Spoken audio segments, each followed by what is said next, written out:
ஞான தபோதனரை வாவென்று அழைக்கும் அண்ணாமலை உலகெங்கும் தழைத்தோங்கும் சைவ சமயத்தின் பெருமைகளை பறைசாற்றும் விதத்தில் அனைவராலும் உற்று நோக்கப்படும் புண்ணிய திருத்தலம்தான் திரு அண்ணாமலை என அழைக்கப்படும் திரு அண்ணல் மலை. திரிபுரம் எரித்த விரிசடை கடவுளின் பெருமைகளை கூறும் அரிய தலங்கள் பல இருப்பினும் புராண வரலாற்று சிறப்புகளை பெற்று பஞ்சபூத தலம், முக்தி தரும் தலம் என்ற பெருமையினை ஒருங்கே பெற்றதே இத்திருவண்ணாமலை. மலை மீது குடிகொண்டு கடவுளர்கள் அருள் பாலிப்பதுண்டு. ஆனால் மலையே கடவுளாய் தோன்றி அருள் புரியும் மாபெரும் சிறப்பு பெற்றது இத்திருவண்ணாமலை. ஞானம் தரும் வேத வடிவம் ஈசனின் இத்தலப் பெருமைகளையும் எண்ணிய யாவையும் திண்ணியதாய் அருளும் மலைவலம் பற்றியும் அறிந்து கொள்ளும் வண்ணம் முதலில் இப்பெருமைமிகு தலம் உருவான வரலாறு என்ன என்பதை பார்ப்போம். பிரம்மா, விஷ்ணு இருவருக்கும் தம்மில் யார் உயர்ந்தவர் என்ற சர்ச்சை ஏற்பட நானே அனைத்திற்கும் ஆதாரம் என்பதை உணர்த்தும் வண்ணம் அடிமுடி காண முடியாத அக்னி பிழம்பாய் இறைவன் காட்சியளித்த பெருமைக்குரியது இப்புராண வரலாறு. எல்லாம் வல்ல இறைவனுக்கு எளியோர்களால் அமைக்கப்பட்ட எழில்மிகு ஆலயத்தின் அமைப்பு சீரோடும் சிறப்போடும் வடிவமைக்கப்பட்டுள்ளது. 24 ஏக்கர் பரப்பளவில் 9 கோபுரங்கள், 6 பிரகாரங்கள் என கவினுறு தோற்றத்தில் கண்கொள்ளா கலை வடிவமாய் விளங்குகிறது இத்திருக்கோயில்.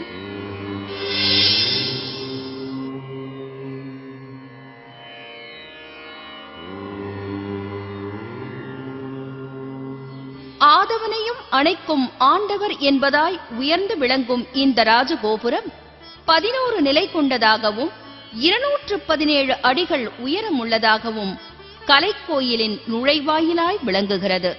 தென்னிந்தியாவிலேயே மிக உயரமான 2வது கோபுரமாய் விளங்கும் இதை கிபி 1516 மன்னர் கிருஷ்ணதேவராயரால் கட்டப்பட்டது. அண்ணாமலையாரின் கருணையாய் உயர்ந்து நிற்கும் இந்த ராஜகோபுரத்தை கட்ட இவ்வாலயத்திலிருந்து சுமார் 4 கிலோமீட்டர் தொலைவில் உள்ள கீழ்நாத்தூர் என்ற இடத்திலிருந்து சாரம் அமைத்து யானைகள் மூலம் கற்களை கட்டி இழுத்து வந்து இக்கோபுரத்தை கட்டியதாய் அன்பர்கள் கூறுகிறார்கள். இந்த ராஜகோபுரத்தின் அடிப்பகுதியில் தெய்வ வடிவங்களும் சிறு மண்டபங்களும் நுண்ணிய வேலைப்பாடுகளோடு கலைநயத்தோடு சிற்பங்களாய் செதுக்கப்பட்டுள்ளது.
பரதக்கலையின் மூலவரான நடராஜ பெருமானின் 108 நடன முத்திரைகள் தத்ரூபமாக செதுக்கப்பட்டு சிற்பக்கலையின் பெருமைகளையும் சிவபெருமானின் அருமைகளையும் உலகோர் உணரச் செய்வதாய் விளங்குகிறது.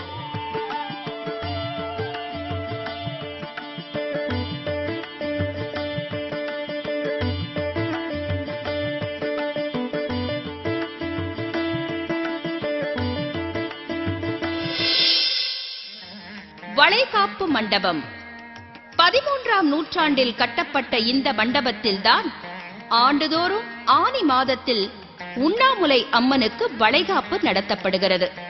அருணகிரிநாதர் மனம் உவந்து வேண்ட இம்மண்டபத்தின் 16வது தூணில்தான் அழகன் முருகன் காட்சி கொடுத்தாராம். அந்த 16வது தூணே கருவறையாக மாற்றப்பட்டு கம்பத்து இளையனார் சந்நிதி அமைக்கப்பட்டுள்ளது.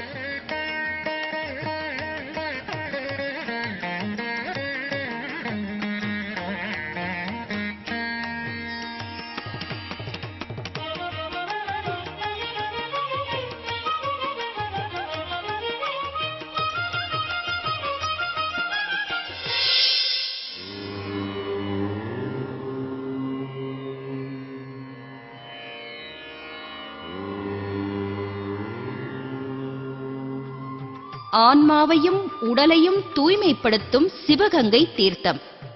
இப்புண்ணிய தீர்த்தத்தில் நீராடி ஊழ்வினை நீக்கி அண்ணாமலையாரை வணங்கினால் பிறவி பயன் பெறலாம். இத்தீர்த்தத்தின் 4 புறங்களிலும் திருமாளிகை பத்தி அமையப்பெற்று அழகுடன் விளங்குகிறது.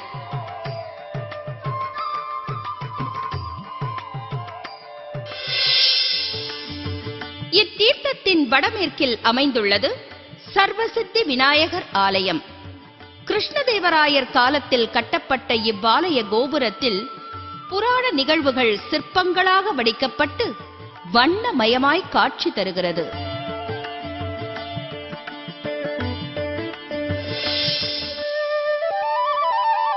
ஆயிரங்கால் மண்டபம்.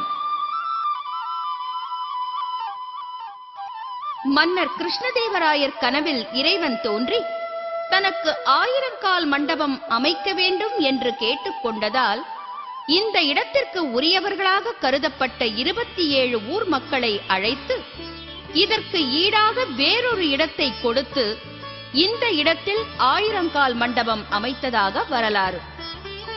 இம்மண்டபத்தின் உட்புகுந்தால் நேர்த்தியாக வரிசைப்படுத்தப்பட்ட பிரம்மாண்டமான தூண்கள் ஒவ்வொன்றும் பழமை செறிந்த சிற்ப வேலைப்பாடுகளுக்கு எடுத்துக்காட்டாய் திகழ்கிறது.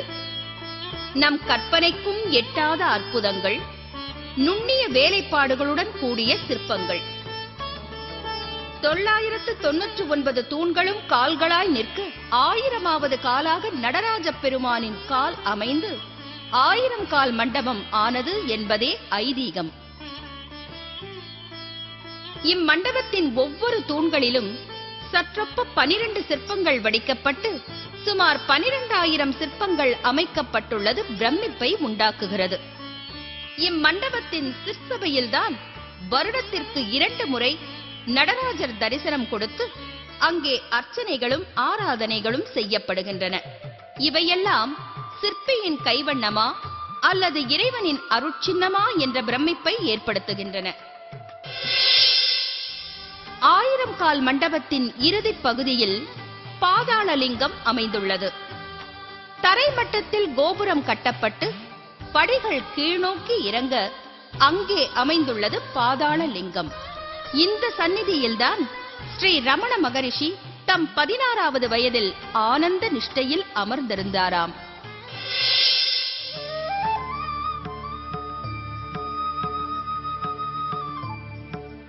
பெரிய நந்தி. பிரம்மாண்டம், தத்ரூபம். பெரிய நந்தியை பார்த்தால் இப்படித்தான் சொல்லத் தோன்றும். இவ்வாலயத்தின் மற்ற நந்திகள் எல்லாம் மேற்கே பார்த்திருக்க இந்த பெரிய நந்தி மட்டும் வடக்கு நோக்கி மலை உச்சியை பார்ப்பதால் இது தீபம் பார்க்கும் நந்தி என்று அழைக்கப்படுகிறது. பெரிய நந்திக்கு எதிரே பொலிவுடன் நிற்பது வள்ளாள மகாராஜா கோபுரம். இத்திருக்கோயிலின் முதல் கோபுரம் என்னும் பெருமை பெற்ற இக்கோபுரம் 13ஆம் நூற்றாண்டில் வள்ளாள மகாராஜாவினால் கட்டப்பட்டது. இக்கோபுரத்தில் புராண நிகழ்வுகள் சிற்பங்களாய் வடிக்கப்பட்டு கலை அம்சத்துடன் காட்சியளிக்கிறது.